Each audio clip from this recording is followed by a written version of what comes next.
To share with you a fascinating idea. Well, it's one that I hope you're going to find to be quite fascinating in relation to the journey of personal growth that we can all choose to take as human beings. Now, in that last video, I shared with you the core assumptions, and one or two of them were centered around the idea that anything the mind can do, it can undo.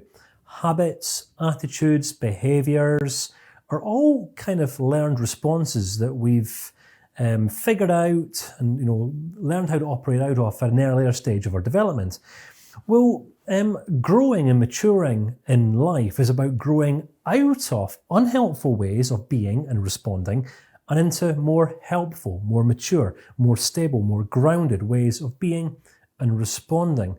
So it's important that as CBT practitioners or as aspiring CBT practitioners, we check ourselves first. We give ourselves a good checkup from the neck up. We check ourselves before we wreck ourselves or wreck other people through the process, which I'm sure we don't want to do. So this is a framework that helps us to identify a healthy end. All right, if we want to go on a journey in life, and we're all going to have a starting point, but we've always got to start with the end in mind. Because if we don't have an end destination, then we're going to find it quite difficult to gauge how effective we're being along the way. Does that make sense? Well, in the same way, when working with clients, they're going to come to us off a certain level of maturity, and it's understanding this framework that allows us to monitor and gauge how it is that our clients are growing through their time spent with us. Does that make sense? So I want to share with you worst case scenario.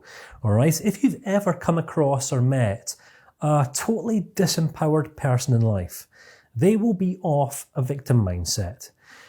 All right, now to give you an example here, me and Karen, we live in a place called Dunfermline here in Scotland. And just on the weekend, we went and we spent the weekend in Edinburgh.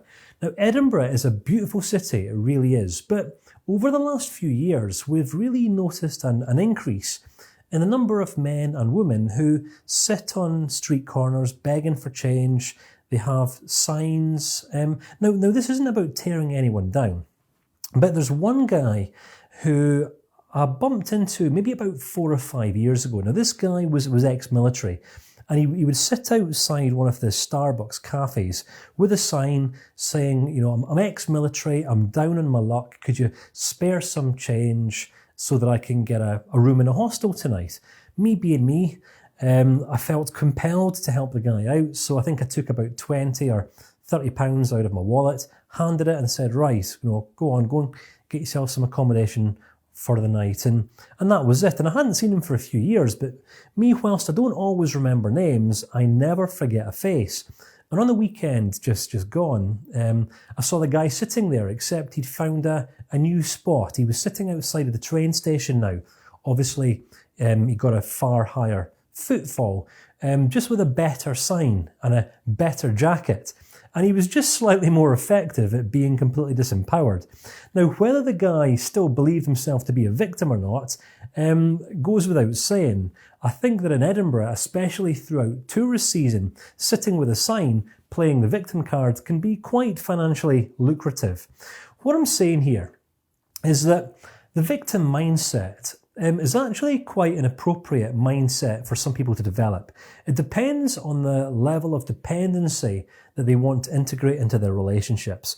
When an individual is 100% fully focused on taking responsibility for all aspects of their life, the victim mindset has absolutely no place in our lives or in their lives. However, in any aspect of life that we haven't yet taken full responsibility for, well, that means that we're going to be waiting for someone else to take responsibility for us. And therefore, we deem ourselves completely disempowered in this life area. All right, so what I'm not doing here, I would not be willing to undermine or dismiss anyone's situation, anyone's circumstances, or anyone's past history. But by now, I'm hoping that you're starting to see that, whilst some people experience some tough stuff, whilst some people experience some quite harsh experiences in life, it is still down to us to choose and determine how we respond. We either respond as victims or we respond as victors. We each get to decide. So CBT has got to be about us as men and women helping other people to identify the areas of their life that are serving them and serving them well, that they're obviously taking responsibility for, and those areas that they perhaps haven't yet taken responsibility for. If a person is feeling sad or crushed or depressed or anxious or stressed about a certain aspect of their life, this would generally lead me to question how much responsibility they've actually taken for this aspect of their life. Because when a person is fully owning a certain aspect of their life, well, they're owning the change that they want to see happen. So when a person is feeling crushed by this life aspect, it's because they perhaps don't yet have a vision for how they can grow and improve and develop in this life area. So the victim mindset walks hand in hand with sadness, with disempowerment, apathy, indifference. It's kind of like this I lose mindset. I'm a victim of circumstance. I'm a victim of society. Mummy dropped me on my head when I was young. Daddy never gave me enough cuddles. And it's all the reasons why our lives have worked out the way that they have done. It's kind of like we are disempowered and unable to do anything about it, which obviously completely contradicts the core assumptions of CBT. But we've got to understand how it is that we can identify what mindset people are operating out of before we come on to understanding the tools and the various techniques and questioning processes that we can use to facilitate change in people's thinking. We've got to identify where people are starting at. All right? So worst case scenario, our clients or those people that we work with will be operating out of a victim mindset, which is obviously going to be a mindset of complete disempowerment. So, moving up the ladder, right, that's worst case scenario, by the way. What I'm going to suggest is that when a person is ready to change, they enter into a state of conflict. Call this inner conflict. Now, I'll give reference to my own life. Back when I think I must have been around about 26 or 27 years old. I think that was probably the age where I started taking responsibility for my life in areas that I previously hadn't done. So I mentioned that I joined the army at the age of 17. I left at the age of 24, and being between the ages of 24 and 26 for the few years through this kind of military to civilian life transition, I struggled, as many ex-military guys and girls do. Why? Because in the military, all I had to do was just simply do what I was told. I had a certain time where I had to get out of bed in the morning. I had orders to follow. I was given commands. I had a hierarchy. I had officers and sergeants. And all I ever had to do was just obediently do as I was told, which meant that in many areas of my life, I didn't actually have to think for myself whatsoever. So in terms of, traveling overseas, Iraq, Saudi Arabia, Kuwait, places like that, yes, sometimes the work was quite arduous, quite physically demanding, but not particularly mentally challenging or thought-invoking, because all I ever had to do was just simply what I was told. And outside of work, I had my accommodation paid for, my bills were paid, all that came out of my wages before I was paid. So in the couple of years after leaving, you've got to understand that there was areas of my life that I'd never previously taken responsibility for. And it was actually in those areas that I found myself really growing in conflict. I was angry at society. Society should be providing me with a solution for this aspect of my life. It's kind of like I'm entitled to something here. And if you look at, how many people you know in your life who operate from this attitude of entitlement, this is all to be found in this conflict mindset where we're contemplating change. We might be thinking about changing something, but we're perhaps still waiting for someone to come into our life and do all the change for us because we haven't yet learned at this stage of our development that unless we change something, then nothing will change. All right?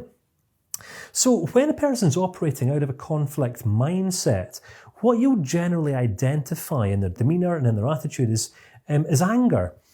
If you've ever come across an angry person, it's because they're in a place of conflict. Inner conflict, they want to change something, but most likely at the moment, haven't yet learned a strategy or don't yet know how to. And this is a fantastic place for us to step in as cognitive behavioural therapies. It can sometimes be quite difficult working with people who are operating and functioning out of the victim mindset, because many people who are operating in here haven't yet made a decision to change, all right? And as with all things, until a person's made a decision to change and has actually taken action, or has started to take action, then sometimes, change might not actually happen at all. But when a person's operating from a place of conflict, well, they want to change, they're ready to change, but perhaps just don't yet know how to, or what direction they should perhaps start traveling in. And this is when we can start really coming alive. When a client starts becoming defiant, they want to start breaking the rules. So this is how I've always been, or this is the way in which I've always lived life, but I don't want to live this way anymore. You'll find this sometimes with a lot of teenagers, won't you? Perhaps teenagers who are 16, 17, 18, 19, 20, 21, 22, 23, 24. Maturity these days isn't really so much to do with age, it's more to do with acceptance of responsibility. So as soon as a person is ready to take responsibility for themselves, well, they're actually ready to start growing and maturing. But this does send people into this place of conflict, because this is all about transition. It's about transitioning out of a place of irresponsibility and into a place of responsibility. Are you with me? Which can sometimes be quite hard. And when a person is going through this place of conflict, sometimes everyone else, especially loved ones, the closest, the nearest and the dearest, can become the bad guys. There's a pretty good chance you've experienced that, or you can relate to that in some way. So obviously, when a person is in this place of conflict, the only direction that they're able to travel in is one of responsibility. Now here's the thing. When a person takes responsibility for an aspect of their life, they become automatically empowered to start changing. Now, I'm not saying that we can all take responsibility for every single aspect of our lives all of the time. Sometimes we do need a person to come along to give us a little bit of guidance or point us in the right direction. Sometimes we need someone in our lives who's going to really challenge and provoke us to think differently or look at life differently, to really challenge and confront our sometimes unhelpful perspectives. And this is something that we'll really come alive in doing as CBT practitioners. But when a person takes responsibility for their life and starts changing, any conflict or anger that came about throughout the season of conflict generally gets forgiven. All right? Why? Because when a person takes responsibility for changing, they become automatically more empowered through the process. If you think about it, we only ever really rebel and get angry when we feel like we're being controlled, or like someone's trying to control us, or when a person is giving us unsolicited advice, or is trying to think for us, when we actually really do genuinely want to take responsibility for ourselves in this area. Many young people do this. How many young people do you know these days who just love being on the receiving end of advice? Well, I don't know too many, all right? The only time, in fact, I will ever offer anyone some advice is if I'm asked for it. And when a person comes to me saying, Kane, what do you think I should do? Right? I'll never say, well, I think you should do this, or I think you should do that. Why? Because what I would do is always going to be subjective to my own frame of reference, all right? So what I will generally do if a person asks me for advice, I will let them know what I would do if I was in the same or a similar situation, but that the choice is ultimately always down to them to take responsibility for making. All right? And I really want to impress this upon you, that as a CBT practitioner, our goal should always be to encourage our clients, or those people that we're working with, to take responsibility for making decisions and taking action. Even if the actions that they're taking or the decisions that they're making aren't even that helpful, it can still aid a client in growing in empowerment. If they make a mistake and then another mistake and then learn through the process that they haven't died yet and that they aren't actually any worse off, then for some clients, this can just give them the confidence that they need to continue to keep on making more decisions and taking more actions. All right. What was the Thomas Edison approach to life? Well, he was the guy that invented the light bulb, wasn't he? Apparently, he'd invented 1,000 light bulbs that didn't work before he invented the one light bulb that did. But he never gave up, and today the world can see in the dark because of Thomas Edison's work. All right, so let us not undermine the power of just simply making decisions and taking action, even if they don't seem to be leading us anywhere in the short term. Responsibility generally comes about through collaborative relationships.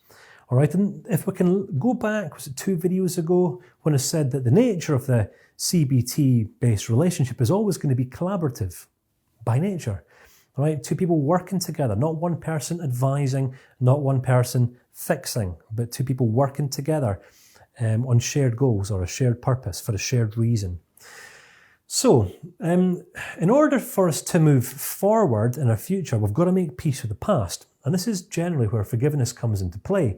Do you know that sometimes in life, in order for us to really become effective in our decision-making endeavours, we've got to actually make peace with and forgive ourselves for being imperfect in the past. Now that might sound like a pretty abstract, crazy idea, but how many people do you know who live today in the world and do nothing, who go round and round and round in circles, fearful of making decisions because they know that they are imperfect? How many people do you know who beat themselves up, are of low self-esteem? And if you ask them why they have low confidence or low self-esteem, they'll say, well, I'm not good in this area. I'm not good looking enough. I'm not smart enough. I'm not clever enough. I'm not skilled enough. I'm not this enough. I'm not that enough. We could replace all of these not enoughs with I am imperfect. All right? And it's kind of like sometimes the main person that we need to forgive in life is ourselves for not being perfect. But in the same way that you never gave birth to you, I never gave birth to me. I don't know about you, but I certainly never asked to be born. Well, I can't remember being, asked to be born anyway. And in the same way, most people don't, which means we're all brought into the world by other imperfect people, which means that us being imperfect, well, we're kind of doomed to living a life of imperfection right from the start. So when we can just make peace with this, forgive the imperfect parents that we had for making us imperfect, and then we can forgive ourselves for being imperfect, then we can then start committing to a life of just simply being better, all right? Now, this might sound like a really abstract idea, but it can be quite an empowering one. Think about the main reasons why people don't change in life. Because they believe that they can't change. They're not smart enough, not skilled enough, not this enough, not that enough. But why many people don't change is because they don't believe that they're going to be able to get the outcomes or ascertain or accomplish or achieve the goals that they ultimately want to see fulfilled in their lives. But when our goal is just simply to grow or to improve or be better, then progress becomes more progressive. It doesn't have to be a destination. It can just simply be a process instead, which becomes far more empowering for people on this journey. But all starts with us forgiving ourselves for being imperfect individuals, all right? If you do have a problem forgiving yourself for being imperfect, well, how are you ever going to be able to connect in the most engaging and meaningful way with other people when everyone else in the world is also equally as imperfect as you? All right? Sometimes we've got to learn how to relate to ourselves more effectively before we start relating to other people more effectively. So here's the thing. We're kind of experiencing a little bit of sadness here, some sadness here or some anger here, something like that. Responsibility can be trialing, it can be challenging, especially if we're now starting to take responsibility for an area of our life that we've never taken responsibility for before in the past. Another example here, probably up until the age of 30 or 31, I had never, ever taken responsibility for myself in terms of the area of personal finances. So any money that I'd had in the past, it would come and it would go. It was kind of like I'd receive money in one hand and it would go in the other. Now, I always wanted to, be able to afford a nice home, a nice family home, a nice car, not because I was a materialistically driven kind of person, but just because it's nice to have those things in life. But because I'd never taken full responsibility for managing my personal finances well, I'd never been able to afford these things. Sometimes I would have lots of money, and if I was making lots of money, I would spend lots of money. And then I would then reach another stage or season of life where I was then absolutely broke because I'd spent everything that had come in. And it was only when I took responsibility for budgeting, for building the principle of percentages into my life. And by this I meant, every single month, if £1,000 came in, 10% would go into savings, 10% would go into an investment fund, around about 60 or 70% would go towards bills, then left me maybe 20% for spending on whatever I wanted to. What it meant was that every single month, it didn't really matter what came in. I could always see increase, in the savings and in my investment pot. So I could always see increase, even if it didn't seem like, I was making more every single month. Now, that's not perhaps the greatest of examples, but it was only when I took responsibility for this area of my life that my investment pot grew that allowed me to invest more. And as I invested more, I then started generating more. Now, I'm just talking finances here, but that's just one example of taking responsibility for an aspect of our lives. And when we take responsibility for an aspect of our lives that we previously haven't taken responsibility for, we become empowered in this area where we start dominating this life area of ours rather than it dominating and weighing down on us.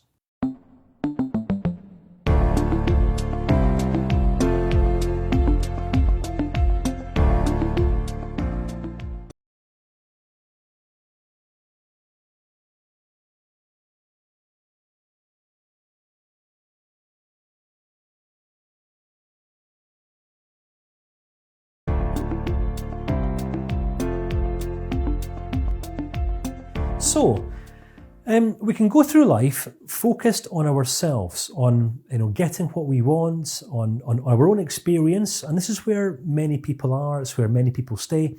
Many people don't progress beyond simply looking at themselves. But the fact that you're taking this course right now, there's a pretty high chance that you're perhaps asking questions. How is it that you might be able to be a more influential individual, a mum or a dad or a manager or a leader or a boss, or how might you set up your own practice and start making a positive difference in the lives of other people in some way at some point in the future? And what I'm saying is, it's only once we've taken responsibility for ourselves that we grow in concern for other people beyond ourselves. All right? Unless you've taken full responsibility for yourself, you're not yet ready to take responsibility for anyone else.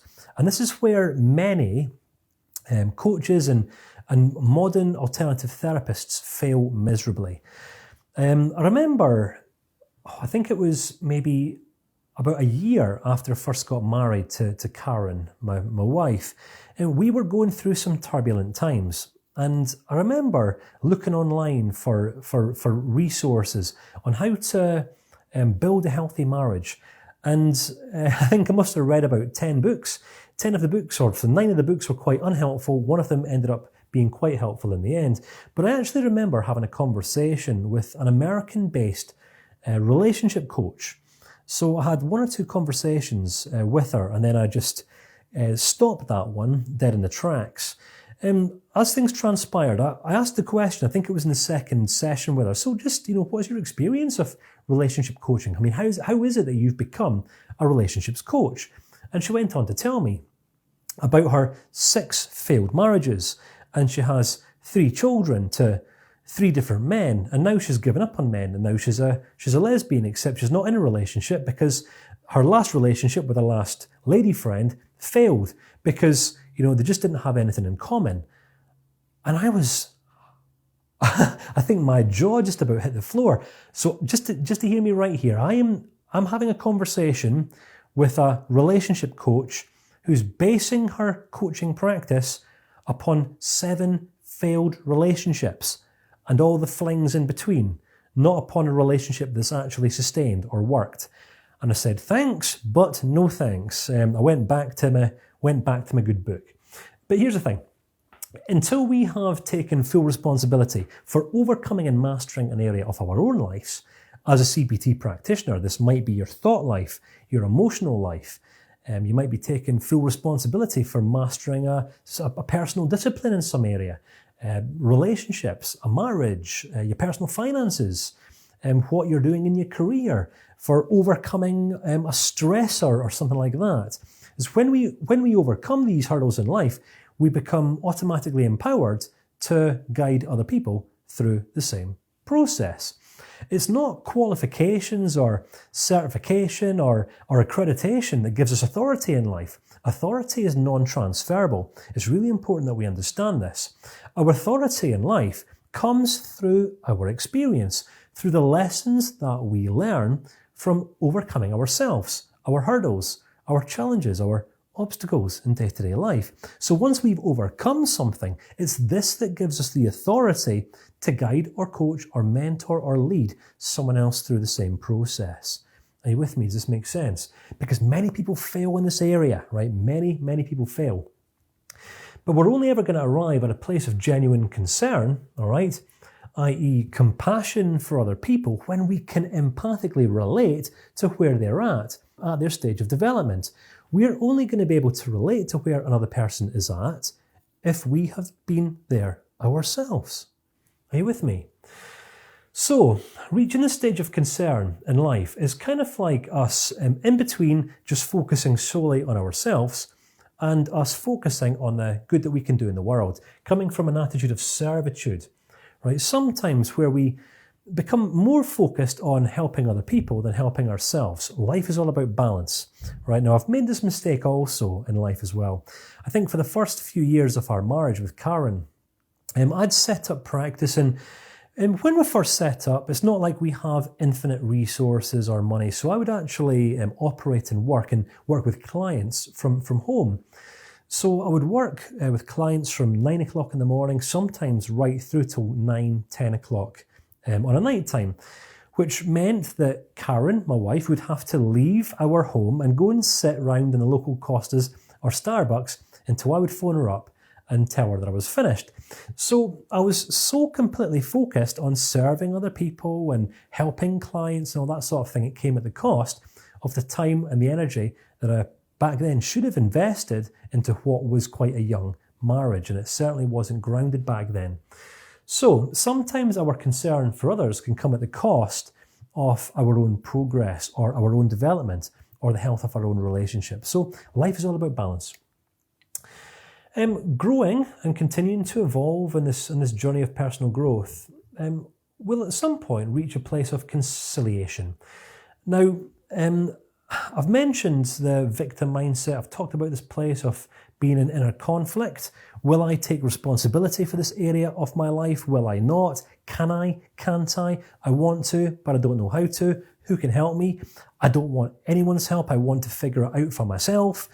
This is what conflict looks like, isn't it? Reconciliation pretty much lives at the opposite end of the conflict scale. Conflict is kind of like war, when we're at war within ourselves. War and peace. Reconciliation is all about peace, making peace with ourselves. When we make peace with ourselves and our imperfections, our flaws, our weaknesses, our failures, it's then and only then that we develop that healthy kind of compassion that allows us to most effectively relate and connect with other people. What I'm going to suggest is that I've worked with many coaches and therapists and practitioners over the years, many of whom haven't been at peace within themselves. And when a person is not at peace within themselves, they can sometimes take on clients as people projects. They actually need their clients to get that breakthrough, to change, to grow, because then the therapist gets some sort of personal validation from this. And I'm going to suggest this most certainly is not a healthy or a wise place to be operating or functioning out of.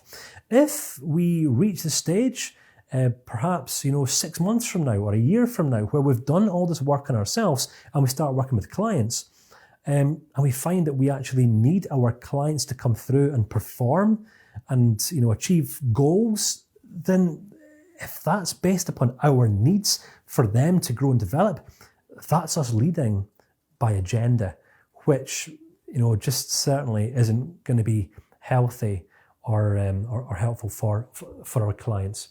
So Reconciliation is all about us operating out of a place of inner peace where we don't need anything from our clients.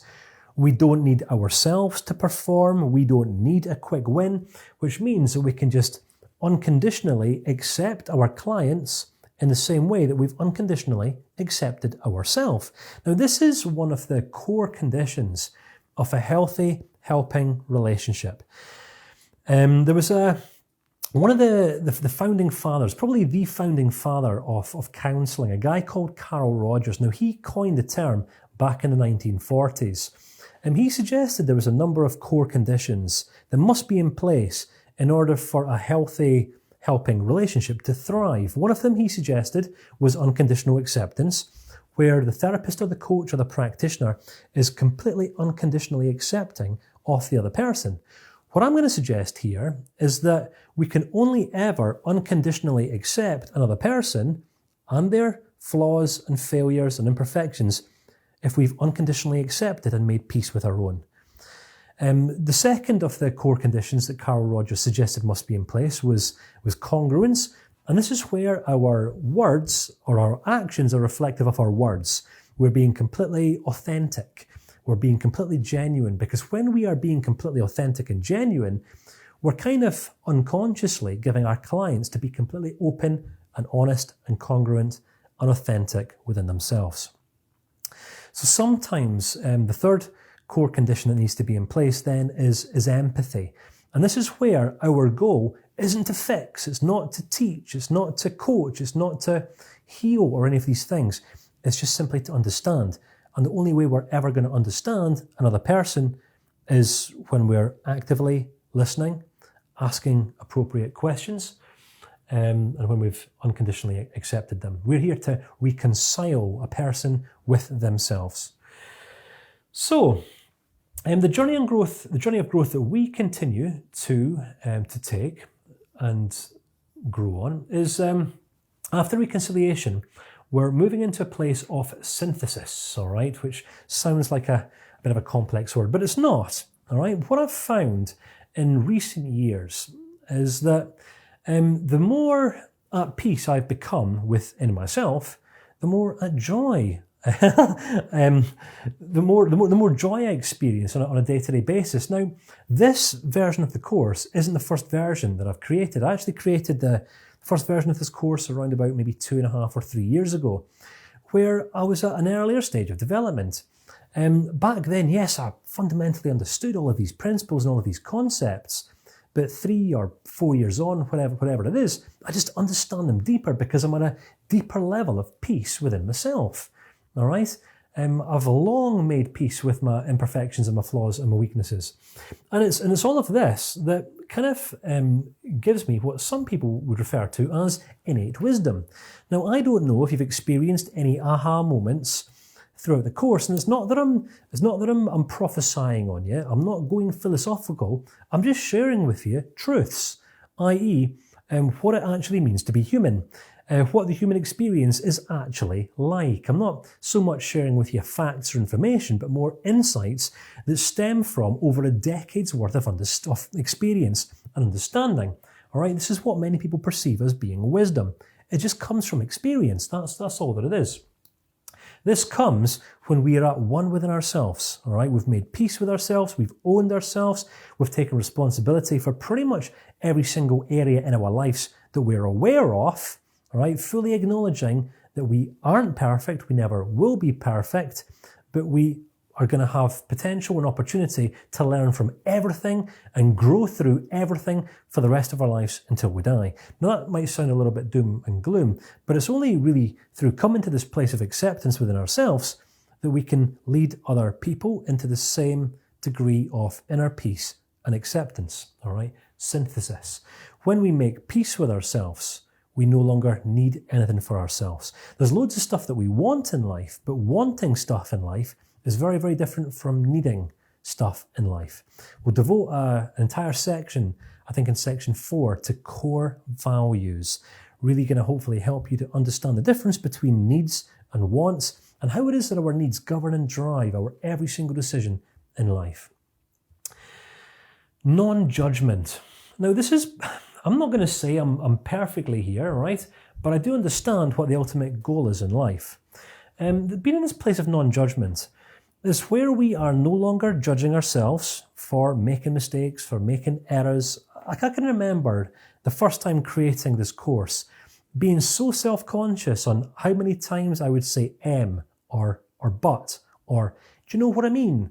I would have these little void fillers, if you like, and I would literally beat myself up, and I would sometimes say to the video production crew, right, no, let's scrap that video, I want to reproduce the whole thing again, because it's flawed. And I would end up beating myself up or being hard on myself.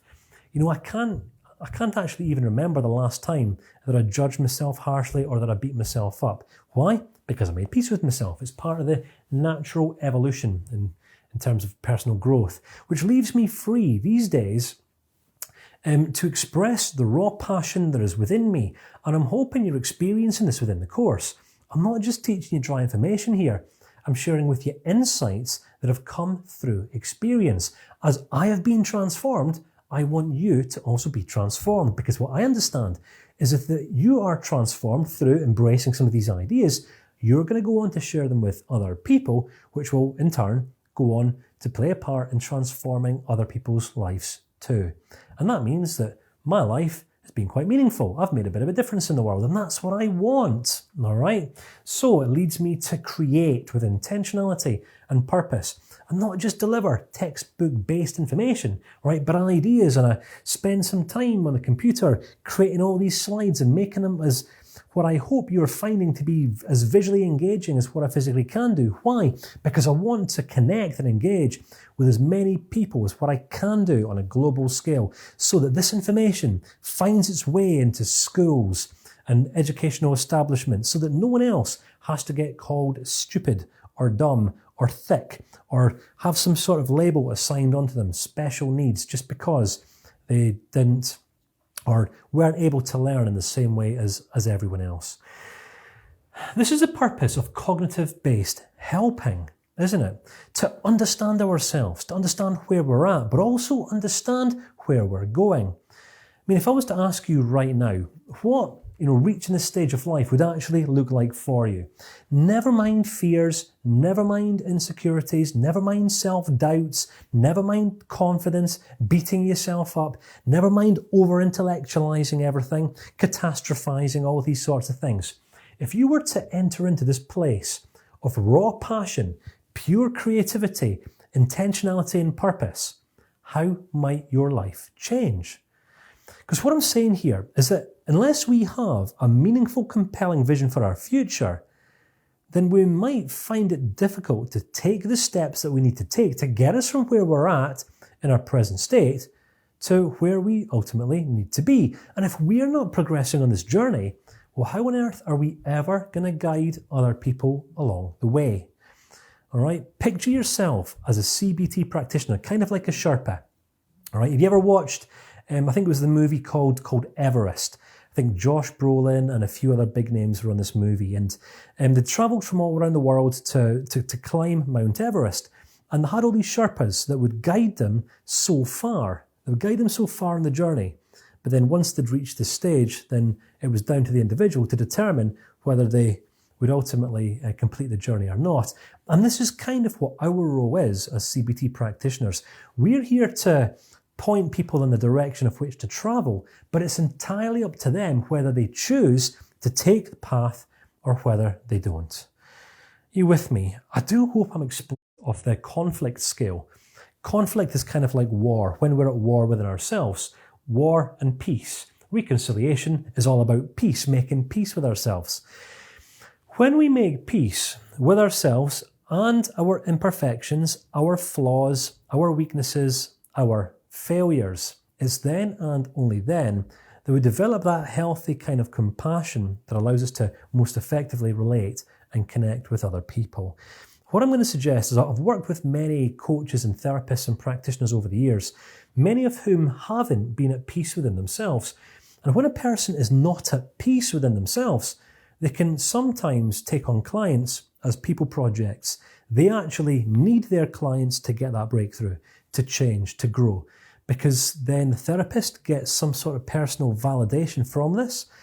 And I'm going to suggest this most certainly is not a healthy or a wise place to be operating or functioning out of. If we reach the stage, perhaps 6 months from now or a year from now, where we've done